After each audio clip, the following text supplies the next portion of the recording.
সুপ্রিয় শিক্ষার্থীবৃন্দ, আসসালামু আলাইকুম। ডিজিটাল প্রযুক্তির আরেকটা গুরুত্বপূর্ণ টিউটোরিয়ালে হাজির হলাম আমি মোস্তাফিজুর রহমান হৃদয়। এই টিউটোরিয়ালে আমরা শিখব ভেরিয়েবল। ভেরিয়েবল কি এবং ভেরিয়েবলের কাজ কি। ভেরিয়েবল কি শেখার আগে আমরা ভেরিয়েবলের কাজ কি এটা শিখি।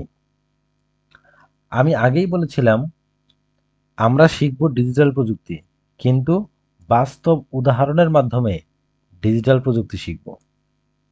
ভেরিয়েবলের কাজ কি এর একটা বাস্তব উদাহরণ আমরা দেখে আসি। এজন্য প্রথমে আমরা একটা নাটিকা দেখে আসি, তাহলে ভেরিয়েবল কি বুঝতে সহজ হবে। চলো দেখে আসি।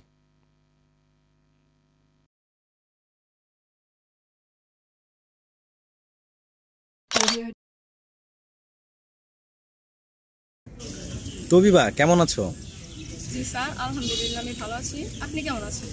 আলহামদুলিল্লাহ, আমি অনেক ভালো আছি। তোমাকে একটা ম্যাথ করতে দেই, পারবে? জি স্যার, আমি চেষ্টা করব। আচ্ছা, আমি তোমাকে দুইটা নাম্বার দিচ্ছি, একটা হচ্ছে 5 আর একটা হচ্ছে 2। এই দুইটা নাম্বার যোগ করতে হবে, পারবে? জি স্যার, পারব। যোগফল কত হবে? 7 হবে। আমি জানি তুমি যোগ করতে পারবে, কিন্তু আমার মূল প্রশ্ন এটা ছিল না। আমার মূল প্রশ্ন হচ্ছে তুমি এই যে যোগটা করলে, কি কি ধাপ অতিক্রম করে এই যোগটা করলে, সেই ধাপগুলো আমাকে বলতে পারবে? জি স্যার, আমি চেষ্টা করব। বলো তো। স্যার, প্রথমে আমি দুটো সংখ্যা নিয়েছি এবং এই সংখ্যা দুটোকে নর্মালি যোগ করে দিয়েছি। আচ্ছা, এবার আমি বলি তুমি কি কি ধাপ অতিক্রম করেছো। জি স্যার, অবশ্যই বলেন।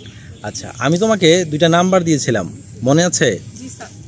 কি কি যেন ছিল নাম্বার দুটো? 5 এবং 2। তার মানে ওই দুটো নাম্বার তুমি তোমার ব্রেনে সেভ করেছো। জি স্যার। এটা হচ্ছে প্রথম ধাপ। দ্বিতীয় ধাপে এসে তুমি যোগ করেছো, জি স্যার। তাই না? জি।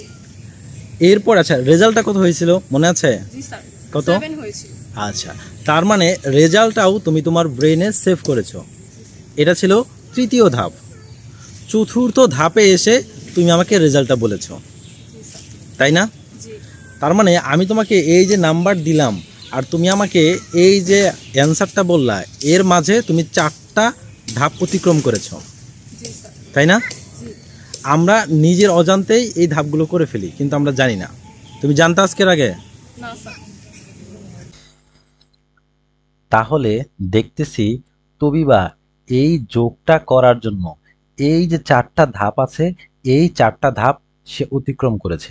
এই 4টা ধাপের মধ্যে প্রথম ধাপ এবং তৃতীয় ধাপ, এই দুইটা ধাপ হচ্ছে ভেরিয়েবলের কাজ। কিভাবে এটা ভেরিয়েবলের কাজ সেটা আমরা একটু দেখি। আমাদের দৈনন্দিন জীবনের প্রত্যেকটা ঘটনা বা প্রত্যেকটা কাজ বা প্রত্যেকটা স্টেপ আমাদের ব্রেনে সেভ হয়ে থাকে। যেমন সকালে কখন ঘুম থেকে উঠলাম, ঘুম থেকে উঠে হাত মুখ ধুইলাম, ফ্রেশ হইলাম, ব্যাগ গুছাইলাম, ইউনিফর্ম পরলাম, প্রত্যেকটা ঘটনাই আমাদের ব্রেনে সেভ হচ্ছে।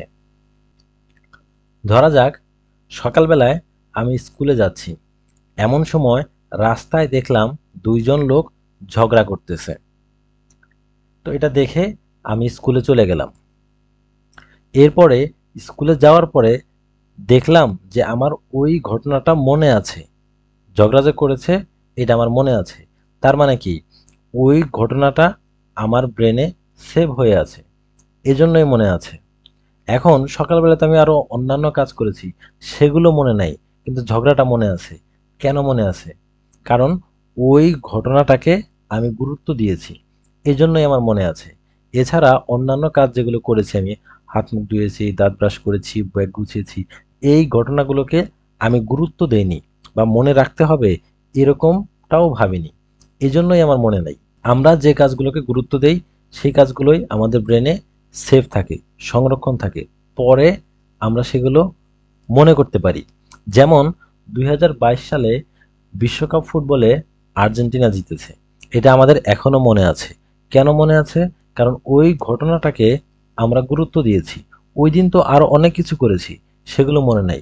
কেন মনে নাই? কারণ অন্য ঘটনাগুলোকে আমরা গুরুত্ব দিই নাই। আমাদের প্রত্যেকটা কাজ যেমন আমাদের ব্রেনে সেভ হয়ে থাকে, কম্পিউটারের প্রত্যেকটা কাজ বা প্রত্যেকটা স্টেপ বা মাউসের প্রত্যেকটা ক্লিক কম্পিউটারের মেমোরিতে সেভ হয়ে থাকে।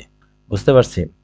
আচ্ছা, ধরে নেই এটা হচ্ছে কম্পিউটারের একটা মেমোরি। কম্পিউটারের মেমোরির ছোট ছোট ছোট ছোট ভাগ আছে।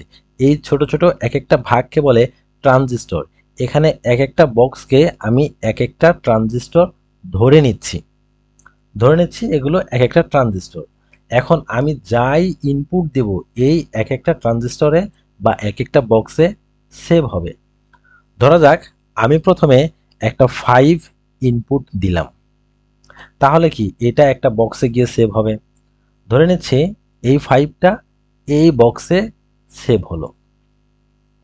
এরপরে আমি আরেকটা নাম্বার দিলাম, সেটা দিলাম 12, তাহলে 12 আরেকটা বক্সে গিয়ে সেভ হবে। এখন এটা কোন বক্সে সেভ হবে সেটা আমি জানি না। ওই যে তবিবা দুইটা নাম্বার তার ব্রেনে সেভ করে রেখেছে, মেমোরির কোন জায়গায় সেভ করে রেখেছে এটা কিন্তু সে বলতে পারবে না। সেভ করে রেখেছে কিন্তু মেমোরির কোন জায়গায়, তার ব্রেনের এক্স্যাক্ট কোন জায়গায় সে সেভ করেছে এটা বলতে পারবে না। আমরাও যখন কম্পিউটারকে নর্মালি কোনো ইনপুট দেই কম্পিউটারটা সেভ করে, কিন্তু মেমোরির কোন জায়গায় সেভ করেছে এটা আমরা বলতে পারি না। আচ্ছা, এরপরে আরেকটা নাম্বার ইনপুট দিলাম 7, এই নাম্বারটা একটা বক্সে গিয়ে সেভ হবে। এরপরে আরেকটা নাম্বার দিলাম 19, এটা গিয়ে আরেকটা ট্রানজিস্টরে সেভ হবে। কোন জায়গায় সেভ হবে সেটা তো আমি জানি না, এখানে সেভ হলো। এরপর আমি আরেকটা নাম্বার দিলাম 20, এটা সেভ হলো এই বক্সে। এরপর আরেকটা নাম্বার দিলাম 8, এটা গিয়ে আরেকটা বক্সে গিয়ে সেভ হলো। এখন আমি 6টা নাম্বার ইনপুট দিয়েছি, কম্পিউটার 6টা নাম্বার তার মেমোরিতে সেভ করে রেখেছে। এখন আমার চাওয়া হচ্ছে সেকেন্ডে যে নাম্বারটা ইনপুট দিয়েছি, থার্ডে যে নাম্বারটা ইনপুট দিয়েছি এবং ফোর্থে যে নাম্বারটা ইনপুট দিয়েছি, এই 3টা নাম্বার আমি যোগ করব। এখন আমি কম্পিউটারকে বুঝাবো কিভাবে তুমি সেকেন্ড ভ্যালু, থার্ড ভ্যালু এবং ফোর্থ ভ্যালু যোগ করো। আমি তো জানি না কম্পিউটার কোন জায়গায় সেভ করেছে। একটা সমস্যা, আমি বুঝাইতে পারতেছি না কম্পিউটার কোন জায়গায় সেভ করেছে। এই যে সমস্যা, এই সমস্যার একটা সমাধান আছে। কি সমাধান? এই যে এক একটা বক্স আছে, আমি চাইলে এই বক্সের এক একটা নাম দিয়ে দিতে পারি। প্রথম যে বক্সটা আছে আমি এই বক্সের নাম দিলাম A1, দ্বিতীয় যে বক্স আছে এই বক্সের নাম দিলাম A2, তারপরটা দিলাম A3, তারপরটা A4, A5, A6। এভাবে আমি 6টা বক্সের 6টা নাম দিয়ে দিলাম। এখন আমি যদি ইনপুট দেই তাহলে কেমন হবে? এখন আমি প্রথমে আবার একটা নাম্বার ইনপুট নিলাম 5 এবং আমি কম্পিউটারকে বলে দিলাম এই 5টাকে তুমি A1 বক্সে রাখো। আমি বলে দিচ্ছি, আমি নাম্বার ইনপুট দিচ্ছি 5 এবং কম্পিউটারকে বলে দিচ্ছি তুমি এই 5টা তোমার ট্রানজিস্টরের বা মেমোরির A1 যে জায়গাটা আছে সেখানে তুমি রাখো। এরপরে আমি আরেকটা নাম্বার ইনপুট নিলাম 12 এবং বলে দিলাম কম্পিউটারকে তুমি এই 12টাকে A2 জায়গায় রাখো বা A2 বক্সে রাখো। এরপরে আমি আরেকটা নাম্বার নিলাম 7, 7টাকে বলে দিলাম তুমি A3 তে রাখো। কম্পিউটার তাই রাখলো। এরপরে বললাম আরেকটা নাম্বার নিলাম 19, এটাকে রাখো, বললাম A4 এ। এরপরে আরেকটা নাম্বার নিলাম 20, বললাম এই 20টাকে তুমি A5 এ রাখো। এরপর নিলাম 8, 8টাকে রাখো A6 এ। তার মানে আমি এই যে 6টা নাম্বার ইনপুট দিলাম এবং বলে দিচ্ছি এই 6টা নাম্বার তুমি কোন কোন জায়গায় রাখবা, সেই জায়গাগুলো আমি ঠিক করে দিয়েছি। এখন আমি যদি চাই সেকেন্ডে যে ভ্যালুটা ইনপুট দিয়েছি, থার্ডে যে ভ্যালুটা ইনপুট দিয়েছি এবং ফোর্থে যে ভ্যালুটা ইনপুট দিয়েছি এই 3টা ভ্যালু যোগ করব। এখন আমার জন্য খুবই সোজা, আমি তো জানি সেকেন্ড ভ্যালু সে কোন জায়গায় রাখছে, থার্ড ভ্যালু সে কোন জায়গায় রাখছে, ফোর্থ ভ্যালু সে কোন জায়গায় রাখছে, আমি তো জানি।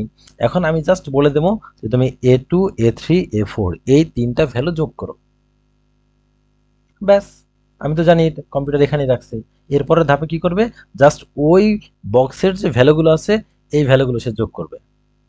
বুঝতে পারছি। এখন এই যে A1, A2, A3, A4, A5, A6 এই যে নামগুলো, বাক্সের নাম, বক্সের নাম, এই নামগুলোই হচ্ছে ভেরিয়েবল। বুঝতে পারছি। আচ্ছা, এখন যদি তাহলে ভেরিয়েবলের ডেফিনিশন দেই, ভেরিয়েবলের ডেফিনিশন কি হবে? ভেরিয়েবল হলো একটা জায়গার নাম। কোন জায়গার নাম? কম্পিউটারের মেমোরির একটা জায়গার নাম বা মেমোরির লোকেশনের নাম, এটাই ভেরিয়েবল। বুঝতে পারছি? আচ্ছা, বইয়ের মধ্যে ভেরিয়েবল সম্পর্কে একটা লাইন লেখা আছে, ভেরিয়েবল অর্থ পরিবর্তনশীল। এটা কি আসলেই সত্য নাকি, সেটা আমরা দেখব পরের টিউটোরিয়ালে। এই টিউটোরিয়াল আর বড় করব না। আশা করি তোমরা যারা মনোযোগ সহকারে এই টিউটোরিয়ালটা দেখেছো, ভেরিয়েবলটা কি বুঝতে পেরেছো। এই টিউটোরিয়াল এই পর্যন্তই থাকবে। এই টিউটোরিয়াল মনোযোগ সহকারে দেখার জন্য তোমাদেরকে অসংখ্য ধন্যবাদ। এছাড়া আমি থ্যাঙ্কস জানাচ্ছি তবিবা রহমানকে, তার মাকে লাবিব রহমান এবং আলমগীর হোসেন আলমকে। Thank you.